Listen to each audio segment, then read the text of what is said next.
4 jeunes du Centre jeunesse du Saguenay-Lac-Saint-Jean se préparent actuellement à grimper le Machu Picchu au Pérou cet été. Pour la première fois, des jeunes de la région participeront à ce genre d'expédition. Et la métaphore est forte derrière l'idée de grimper une montagne, le Machu Picchu représentant tous les défis auxquels ont pu faire face ces jeunes. L'idée à la base provient d'un jeune qui a vécu une période extrêmement difficile au niveau de son parcours.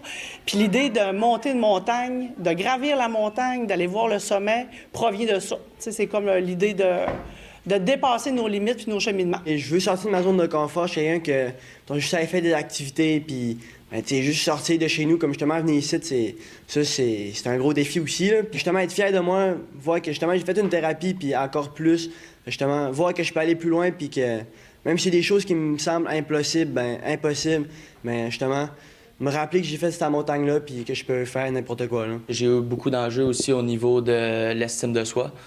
La confiance en moi, j'ai eu beaucoup de pertes de confiance en moi. Puis pour moi, cette montagne-là à monter, le Machu Picchu, pour moi, je pense que ça va me prouver à moi-même que, je suis capable, puis je dois avoir la confiance en moi. Ça me procure beaucoup de fierté, ça me met beaucoup d'émotions.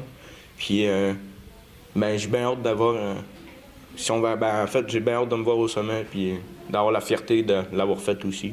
C'est comme pour conclure la montagne que j'ai montée dans ma tête.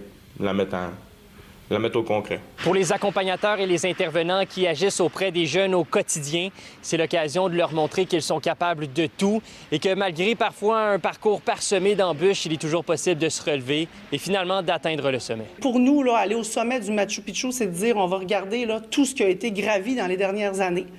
Malheureusement, on a tendance à stigmatiser les jeunes de la protection de la jeunesse et penser que c'est juste des histoires malheureuses qui amènent des services. Mais la réalité, c'est que je suis accompagné de 4 adolescents qui démontrent tout le contraire. Pour moi, c'est une fierté de pouvoir accompagner ces jeunes-là qui vivent des difficultés, qui sont capables de relever des défis, leurs problématiques. Fait que on est là, dans le fond, pour les supporter. C'est quelque chose qu'on peut même pas s'imaginer, nous, quand on était dans la Ouate. C'est des jeunes qui ont connu des passés lourds aussi. Donc, aller faire une réussite comme ça, ça va de se prouver à eux-mêmes qu'ils sont capables. Puis après ça, ils vont pouvoir franchir toutes les montagnes qu'ils vont vouloir. L'équipe d'aventuriers est actuellement en campagne de financement. L'objectif a été fixé à 30 000 $. Ce montant permettra à ces jeunes de vivre une expérience mémorable. Pour les gens qui veulent participer au financement, ils sont invités à se rendre sur la page Facebook La Jeunesse au sommet Pérou 2026. À Saguenay, Louis-Mathieu Corneau pour Nouveau Info.